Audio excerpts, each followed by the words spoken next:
Hello बच्चों, कैसे हो आप सभी बच्चों।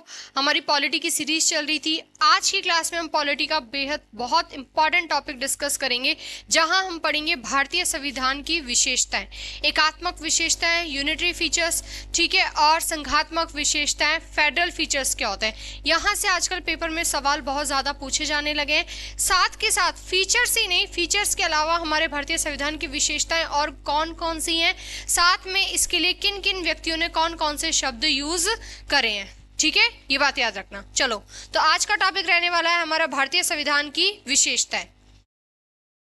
देखो भाई, सबसे पहले देखो, एक व्यक्ति हैं केसी वियर। सबसे पहले केसी वियर वाला स्टेटमेंट पेपर में बहुत बार पूछा हुआ है बच्चों, इसे तो डबल स्टार लगा लो। तो केसी वियर के कहते हैं कि भारत में फेडरलिज्म है। तो सबसे पहले तो फेडरलिज्म शब्द का मतलब समझो, हिंदी में बोलते हैं इसे संघवाद। फेडरलिज्म को क्या बोलते हैं? संघवाद। क्या मतलब होता है इस फेडरलिज्म का? सबसे पहले तो मतलब समझो। हमने 7वीं अनुसूची पढ़ ली है, ठीक है।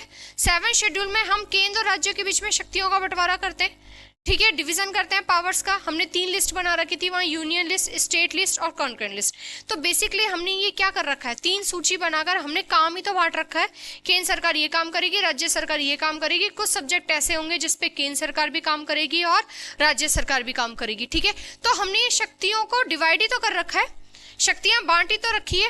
तो जब केंद्र और राज्यों के बीच में शक्तियां बांट दी जाती है कि केंद्र सरकार अपना काम करेगी, राज्य सरकार अपना काम करेगी, तो यही चीज क्या कहलाती है? संघवाद। क्या कहलाती है? संघवाद। इसे ही क्या बोलते हैं? फेडरलिज्म बोलते हैं। और यह व्यवस्था कहां देखी जाती है? अमेरिका में। कहां देखी जाती है? अब यही व्यवस्था ना कनाडा में भी है। फेडरलिज्म कहां है? साथ में कनाडा में भी है।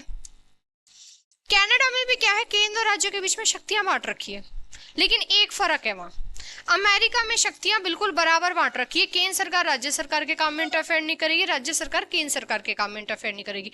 दोनों को शक्तियां बराबर बराबर बांट रखी है। इसे बोलते हैं प्रॉपर फेडरलिज्म, ठीक है, बिल्कुल सही तरह का संघवाद। कनाडा में भी संघवाद है, वहां पर भी फेडरलिज्म है, लेकिन एक अंतर है, अमेरिका से कैसे अलग है। वहां पर भी केंद्र और राज्यों के बीच में शक्तियां बांट रखी हैं, लेकिन ज्यादा शक्तियां केंद्र को दे रखी हैं। किसको दे रखी है? यानी कि आपने शक्तियां तो बांट रखी है, लेकिन आपने किसी एक को ज्यादा पावरफुल कर रखा है। यानी कि राज्य सरकार के कामों में कौन इंटरफेयर कर सकती है? साथ में केंद्र सरकार। तो कनाडा में जो संघवाद है, कनाडा में जो फेडरलिज्म है, ठीक है, क्या वो अमेरिका जैसा है? तो अमेरिका जैसा नहीं है।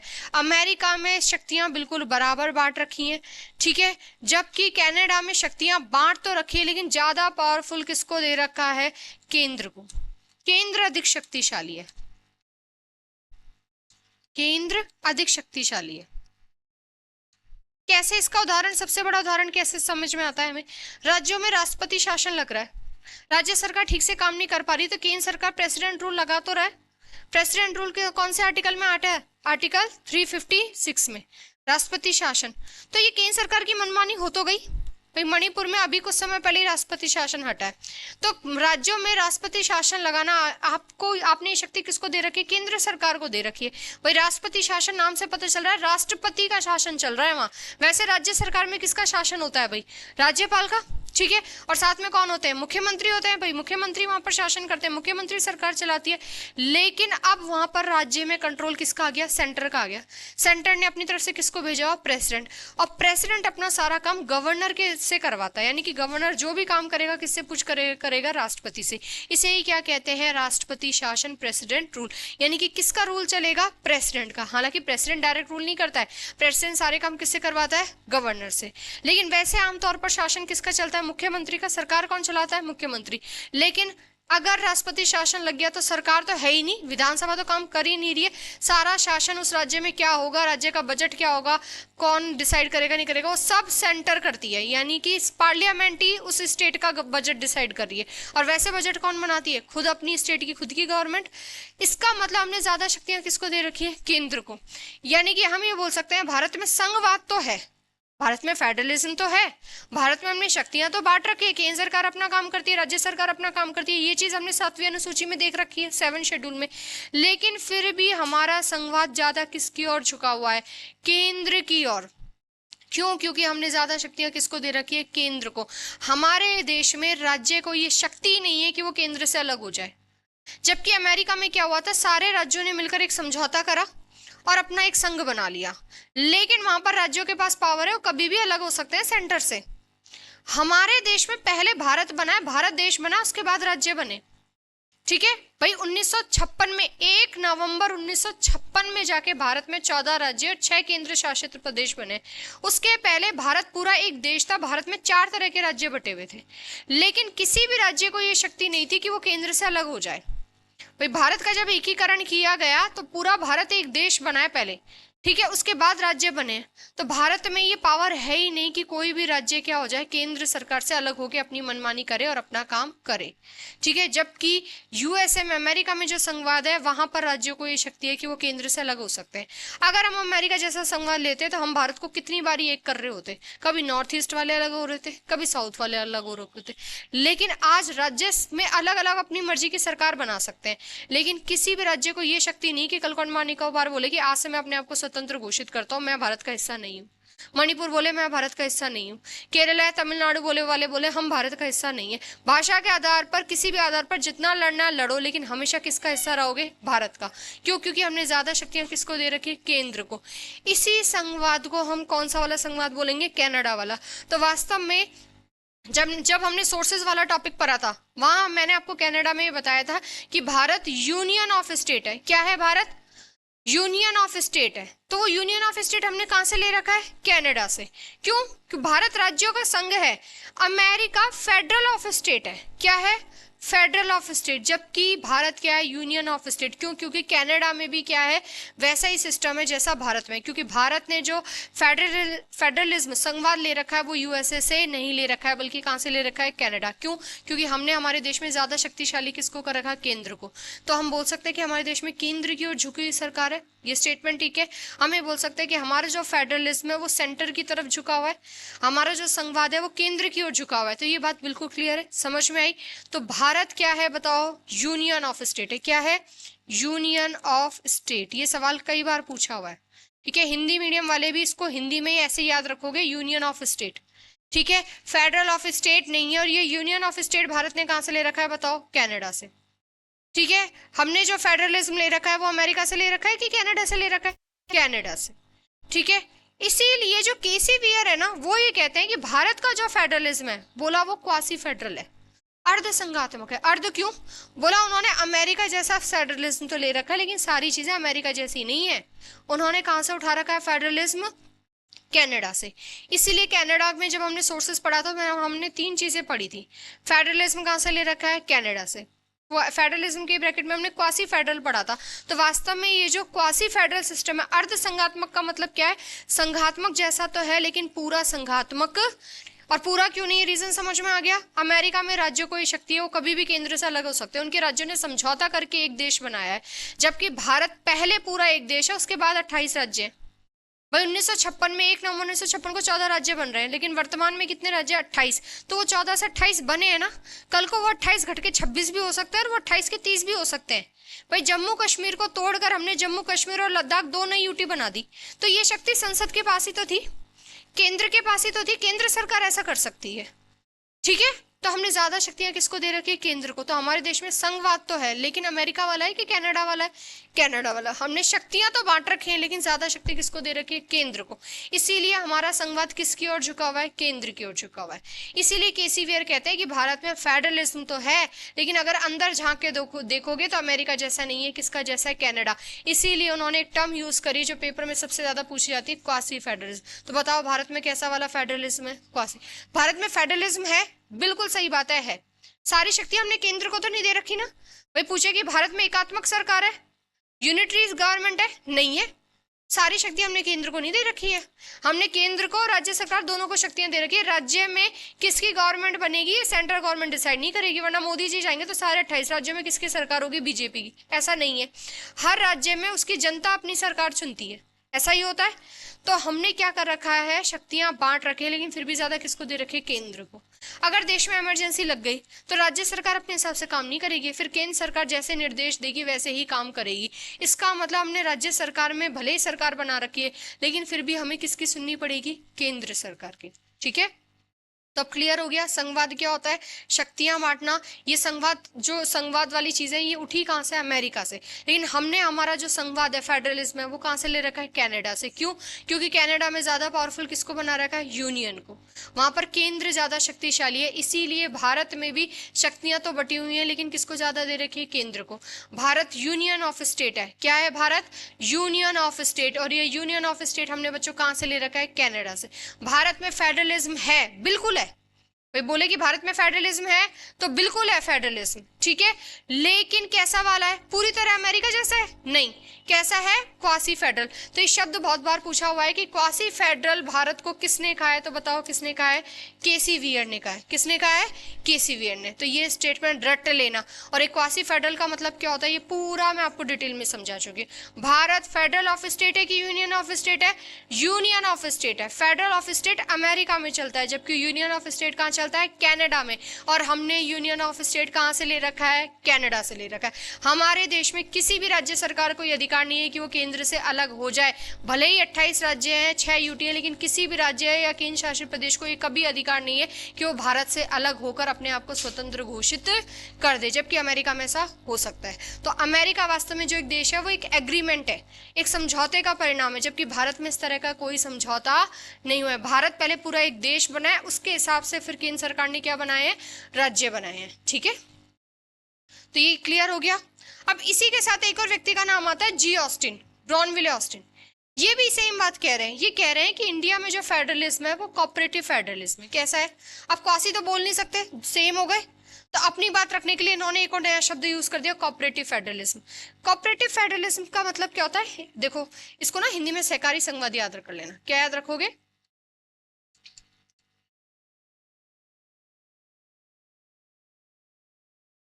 ठीक है, कोऑपरेटिव फेडरलिज्म, सहकारी संघवाद का मतलब क्या होता है, जहां पर केंद्र सरकार और राज्य सरकार दोनों साथ मिलकर काम करती है, ठीक है। तो यही तो चीज देखने को मिलती है हमारे देश में। हमारे देश में नीति आयोग है भाई, पहले प्लानिंग कमीशन था, योजना आयोग। नीति आयोग क्या करता है, नीति आयोग नीचे से चीजें शुरू करता है, नीचे से ऊपर की तरफ काम करता है, जबकि योजना आयोग ठीक उल्टा था। योजना आयोग में ऊपर से नीचे की तरफ आते थे, जबकि नीति आयोग कहता है कि गांव से चीजें शामिल करो, गांव होने चाहिए, तहसील होनी चाहिए, जिले होने चाहिए, फिर राज्य होने चाहिए। सारे राज्यों के मुख्यमंत्रियों को नीति आयोग का मेंबर बना रखा है। क्यों? क्योंकि अगर केंद्र में कोई भी नीति बन रही है तो उसमें राज्य सरकारों की भी सलाह जरूरी है। तो नीति आयोग नीचे से लेके ऊपर तक काम करता है, ठीक है। तो नीति आयोग एक तरह से कौन से वाले फेडरलिज्म का यूज कर रहा है, कोऑपरेटिव फेडरलिज्म का। सहकारी संघवाद को बढ़ावा देता है नीति आयोग। क्यों? क्योंकि केंद्र सरकार के साथ, केंद्र सरकार का विकास होगा, केंद्र का विकास होगा तो साथ में किसका विकास होगा, राज्य का विकास होगा। राज्यों का विकास होगा तभी तो पूरे देश का विकास होगा। भाई खाली दिल्ली कैपिटल है, दिल्ली का विकास होने से भारत चमक जाएगा? नहीं। भारत का हर राज्य, भारत के हर राज्य की राजधानी चमकेगी, भारत के हर राज्य में मेट्रो होगी, भारत के हर राज्य में बड़े बड़े जो प्रोजेक्ट होंगे, तभी तो पूरे भारत का विकास होगा। या सिर्फ हम बोलें कि दिल्ली में विकास कर दो और दिल्ली को देखकर पूरे भारत का विकास हो गया? तो समझ गए कोऑपरेटिव फेडरलिज्म क्या होता है। सहकारी संघवाद का मतलब होता है जहां केंद्र सरकार, राज्य सरकार दोनों साथ मिलकर एक दूसरे के प्रति उत्तरदायी होकर, एक दूसरे के लिए रिस्पॉन्सिबल होकर काम करती है। तो भारत को कोऑपरेटिव फेडरलिज्म बोलने वाले व्यक्ति कौन है, बताओ, जी ऑस्टिन। जबकि भारत के फेडरलिज्म को क्वासी फेडरलिज्म, अर्ध संघात्मक बोलने वाले व्यक्ति कौन है, केसी वियर, ठीक है।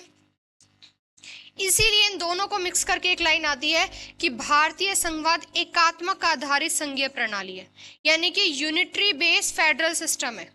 इस लाइन का मतलब क्या है कि कभी तो भारत फेडरल बन जाता है, सामान्य स्थिति है तो केंद्र सरकार अपना काम करेगी, राज्य सरकार अपना काम करेगी, दोनों एक दूसरे के काम में इंटरफेयर नहीं करेंगे। लेकिन अगर इमरजेंसी लगती है, कुछ भी स्थिति बिगड़ती है, तो किसकी चलती है, केंद्र सरकार की। यानी कि सारी शक्तियां उठ के किसके पास आ जाती है, एक के पास, सेंट्रल के पास। इसी सिस्टम को क्या बोलते हैं, यूनिटरी, एकात्मक। तो इसका मतलब Bharat unitary base federal system है। कैसा है, यूनिटरी बेस फेडरल। इसका मतलब कभी फेडरल बन जाता है और कभी यूनिटरी। लेकिन हम बोलें क्या भारत में यूनिटरी सिस्टम है कंप्लीटली? क्या भारत पूर्णतः एकात्मक है? नहीं है। पूर्णतः एकात्मक का मतलब होता है कि राज्य सरकार नहीं है, सिर्फ एक ही सरकार है। कौन सी, केंद्र सरकार। और केंद्र सरकार हर स्टेट में अपने किसी व्यक्ति को भेज देगी कि गवर्नर की चलेगी, कोई सीएम वीएम नहीं है। ऐसा है हमारे देश में? नहीं है। ठीक है, तो इसका मतलब समझ गए। तो Indian constitution is unitary base federal system. ठीक है, भारतीय संघवाद एकात्मक आधारित क्या है, संघीय प्रणाली है। और वैसे हम दोनों में से बोले कि दोनों में से कौन सा शब्द यूज करेंगे, तो भारत में फेडरल सिस्टम है। ठीक है, भारत में यूनिटी सिस्टम नहीं है, फेडरल है। और फेडरल में भी पूछे तो कौन सा वाला फेडरल है, तब केसी वियर कहते हैं क्वासी फेडरल है, जी ऑस्टिन कहते हैं कि कोऑपरेटिव। और इस कोऑपरेटिव फेडरलिज्म सहकारी संघवाद को कौन सा आयोग बढ़ावा देता है, नीति आयोग। नीति आयोग कौन से संघवाद पे काम करता है, कोऑपरेटिव फेडरलिज्म पर। ठीक है, क्लियर है। देखो यहां से बिल्कुल छोटे छोटे क्वेश्चन बनते हैं हमारे। फिर भारत में कैसा सिस्टम है, प्रेसिडेंशियल रूल है। कैसा रूल है, प्रेसिडेंशियल, राष्ट्रपति प्रणाली है। ठीक है, क्यों, क्योंकि हमारे यहाँ क्या बटी हुई है भाई, शक्तियां, सेपरेशन ऑफ पावर। ठीक है, एक मिनट रुकना बच्चों, मैं पानी पीती हूँ।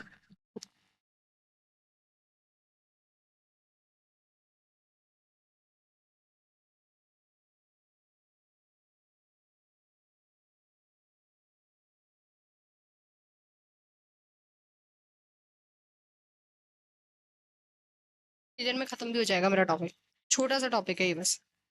हाँ भाई देखो, भारत में कैसा सिस्टम है, प्रेसिडेंशियल। क्यों, क्योंकि हमारे देश में किसके नाम से शासन चलता है, राष्ट्रपति के नाम से।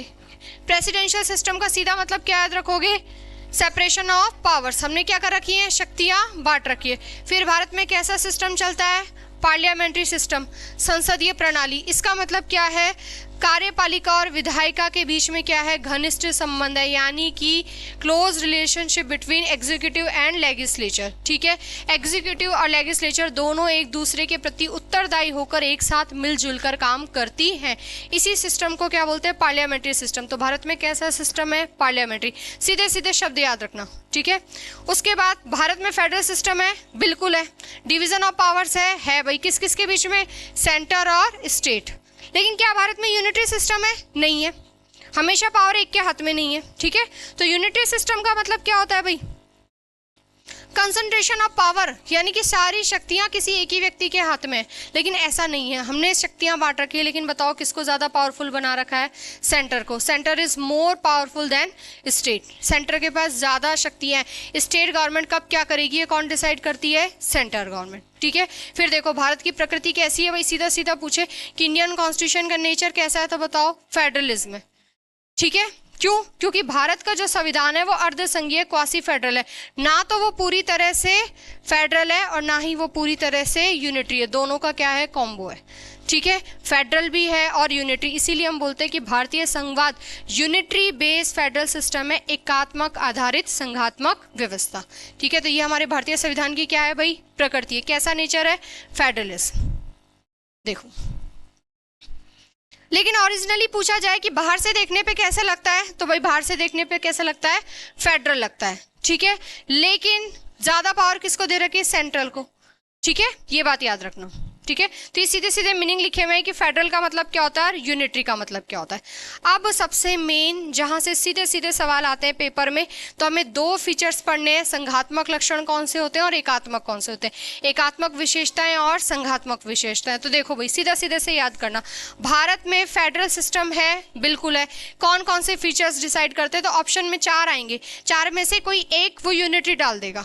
ठीक है, या फिर 4 देके 3 यूनिटरी हो गए, 1 फेडरल डाल देगा, सीधा सीधा इन्हें रटने।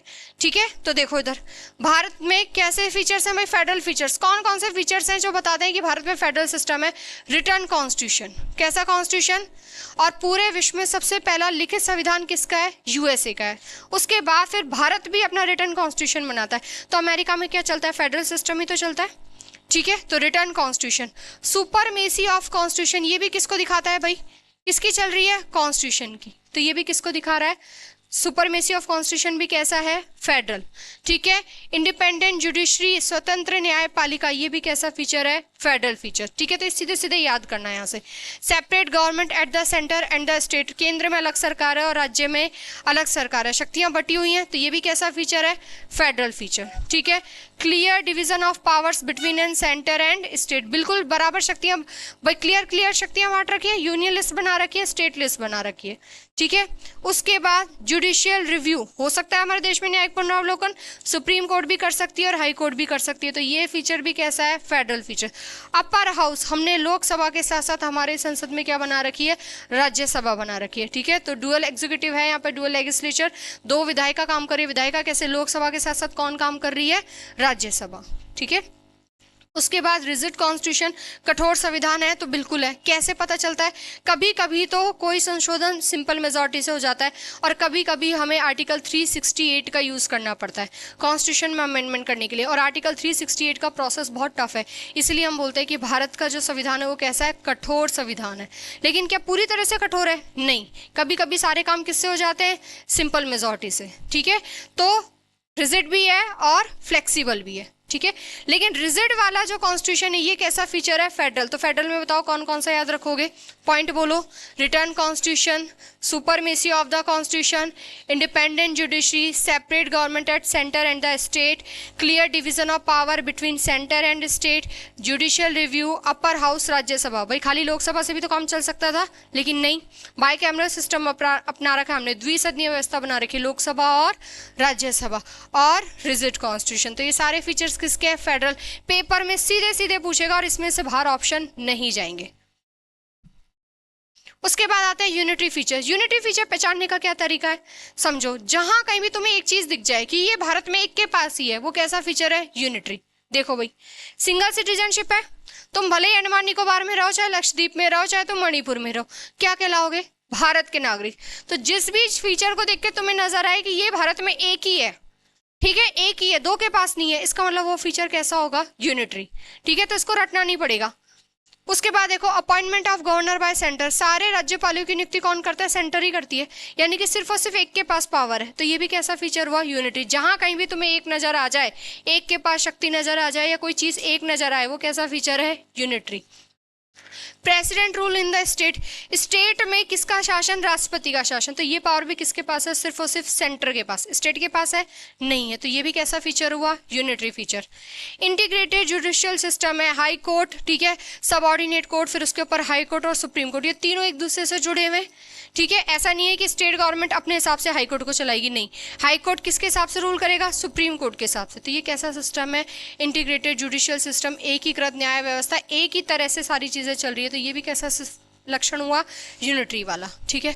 ऑल इंडिया सर्विसेज, ठीक है, आईएएस, आईपीएस, आईएफएस, भाई एक ही तो पेपर करा रहा है यूपीएससी वाला, और ये किसी भी राज्य में जाके अपॉइंट हो सकते हैं, लेकिन रूल किसके हिसाब से करते हैं, ये सेंट्रल गवर्नमेंट के हिसाब से। तो ऑल इंडिया सर्विस भी कैसा फीचर हुआ, यूनिटरी फीचर। इमरजेंसी, पूरा देश में इमरजेंसी लगती है तो पूरा देश एक हो जाता है, तो ये भी कैसा फीचर हुआ, यूनिटरी। और centre has the right to amend the constitution, संविधान में संशोधन करना, ये शक्ति सिर्फ और सिर्फ सेंट्रल गवर्नमेंट के पास है, सिर्फ और सिर्फ पार्लियामेंट कर सकती है, स्टेट गवर्नमेंट नहीं कर सकती। तो ये कैसा फीचर है भाई, यूनिटरी फीचर। तो जहां कहीं भी तुम्हें एक नजर आ जाए वो कैसा फीचर है, यूनिटरी। इसके अलावा बचे हुए सारे फीचर कैसे हो गए हैं, फेडरल फीचर, ठीक है। तो ये बहुत बहुत इंपॉर्टेंट है, यूनिटरी फीचर और फेडरल फीचर। और देखो यूनिटरी और कौन कौन से, अवशिष्ट शक्तियां बताओ, हमने सिर्फ और सिर्फ किसको दे रखी है, सेंटर को, तो एक के पास ही है ना। तो रेसिडुअरी पावर्स, रेसिडुअरी लिस्ट कौन से आर्टिकल में आता है बताओ, आर्टिकल 248, कनाडा से ले रखी है ये भी हमने। तो ये सिर्फ और सिर्फ किसके पास होती है बताओ, सेंटर के पास। तो ये भी एक हो गया, ठीक है। Power of the union to create new state, नए राज्य बनाने की शक्ति बताओ, राज्य सरकार के पास होती है कि केंद्र सरकार के पास होती है, केंद्र सरकार, सिर्फ एक के पास होती है। तो ये भी कैसा फीचर हुआ, यूनिटरी फीचर, ठीक है। फिर स्टेट क्या अलग हो सकते हैं यूनियन से, नहीं अलग हो सकते हैं, ठीक है। तो ये भी कैसा फीचर हुआ, यूनिटी फीचर, ठीक है। A role of centre in the appointment of high court जजेस, हाई कोर्ट में जज अपॉइंट होता है, ये भी सेंट्रल गवर्नमेंट डिसाइड करती है भाई, ठीक है। तो ये भी कैसा फीचर हुआ, यूनिटी फीचर्स, ठीक है। तो इस तरह से हमने आज की क्लास में देखा कि भारतीय संविधान की विशेषताएं। तो क्वासी फेडरल क्या होता है, कॉपरेटिव फेडरलिज्म क्या होता है, नीति आयोग किस पर काम करता है, कॉपरेटिव फेडरलिज्म पर, यानी कि जहां केंद्र सरकार राज्य सरकार के साथ चलकर विकास का काम करती है, ठीक है। तो केसी वियर ने क्या बोला है भारत के फेडरलिज्म को, क्वासी फेडरलिज्म। जी ऑस्टिन, ग्रेनविले ऑस्टिन ने क्या बोला है, कॉपरेटिव फेडरलिज्म। फिर हमने देखा कि भारत क्या है, यूनिटरी बेस्ड फेडरल सिस्टम है। भारत में वैसे तो ओरिजिनली क्या चलता है, फेडरल, लेकिन अगर हम अंदर घुस के देखेंगे तो भारत में फेडरलिज्म कनाडा वाला है, यूनियन ऑफ स्टेट, ठीक है, फिर हमने देखे कि भारत में फेडरल फीचर्स कौन कौन से हैं और भारत के यूनिटरी फीचर्स कौन कौन से हैं, जहाँ से पेपर में सीधे सीधे सवाल आते हैं। ठीक है, तो आज की क्लास में इतना ही, मिलते हैं हमारी पॉलिटी की नेक्स्ट क्लास में नए टॉपिक के साथ। Thank you.